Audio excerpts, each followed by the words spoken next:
Olá, começa agora o RVC Notícias de hoje. Nesta edição, você confere: preço do remédio genérico varia até 994% nas drogarias do Vale.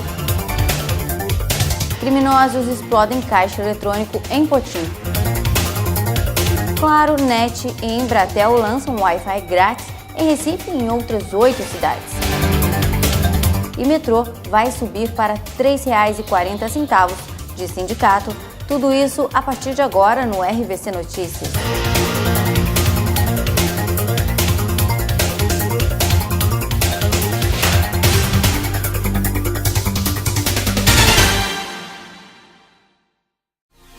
E um mapeamento feito pela Secretaria de Esportes de Taubaté aponta que apenas 8 dos 199 espaços esportivos da cidade, entre quadras e ginásios, estão adequados para o uso no município. A Prefeitura informou que vai investir R$ 2 milhões para a reforma dos espaços.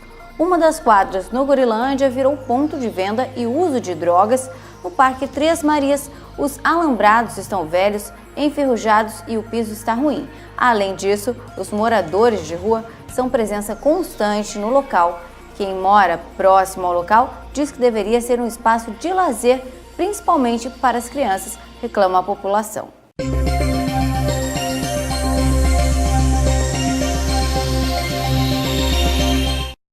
E os senadores lembram os 125 anos da Lei Áurea. Faz 125 anos que a princesa Isabel assinou a Lei Áurea, que acabou com a escravidão no Brasil. No plenário, os senadores lembraram que o país avançou, mas o preconceito contra os negros ainda é grande. Hoje faz 125 anos que a princesa Isabel assinou a Lei Áurea, que acabou com a escravidão no Brasil. No plenário, os senadores lembraram que o país avançou, mas o preconceito contra negros ainda é grande. Porque fomos o último país do mundo a reconhecer os negros como seres humanos, detentores dos mesmos direitos que os de pele clara. Nada temos a comemorar. Acima de tudo, porque há 125 anos não cessamos de perseguir, humilhar, torturar e assassinar os negros em uma contínua, implacável e impiedosa campanha contra os descendentes de africanos que sequestramos e escravizamos. Mais de um século se passou, desde que a exclusão racial, que a escravidão representa, foi abolida. Mas a exclusão, fundada no preconceito e na discriminação, ainda, infelizmente, é uma realidade em nosso país e em outros países do mundo. Fato interessante, senhora presidenta, senhores senadores e senadoras, é que hoje, como confirmaram os resultados do censo de 2010, a maioria da população brasileira já assume a sua negritude. Isso não se deveu às mudanças demográficas significativas, mas, sobretudo, ao alto reconhecimento racial, ou seja, o aumento do número de pessoas que assumiram a sua negritude, se declarando negras ou pardas. Eu gostaria de fazer o registro, vindo aos tempos atuais, das conquistas que nós tivemos nos últimos anos, com a lei de cotas, com o Estatuto da Igualdade Racial, com os dispositivos dos programas sociais implementados pelo governo federal, enfim, por caminhos construídos para democratizar a educação, e temos que avançar ainda mais.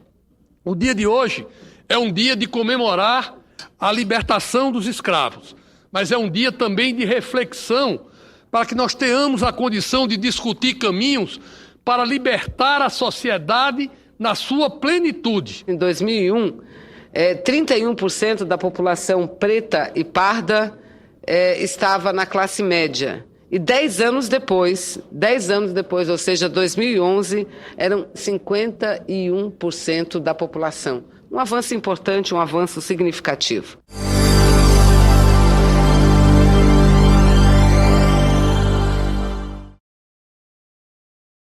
E o estoque de vacina contra a gripe A, vírus influenza H1N1 na rede de saúde de São José dos Campos para imunizar pessoas do grupo de risco, como gestantes, idosos e doentes crônicos, foi zerado ontem. As únicas doses restantes, cerca de 6 mil, de um lote extra de 8 mil enviado anteontem pelo governo estadual, foram reservadas para imunizar crianças menores de 2 anos que tomaram o medicamento pela primeira vez. A segunda dose é exigida pelo Ministério da Saúde. As 2 mil vacinas distribuídas para as 40 UBS, Unidades Básicas de Saúde, de São José dos Campos, acabaram ontem. Para quem quer se imunizar contra o vírus influenza em São José, resta apenas a rede particular. Há 3 lugares na cidade que têm a vacina contra a gripe A, com preços entre R$ 100 e R$ 150 a dose. E nós vamos a um rápido intervalo e voltamos já. Fique com imagens de Cruzeiro.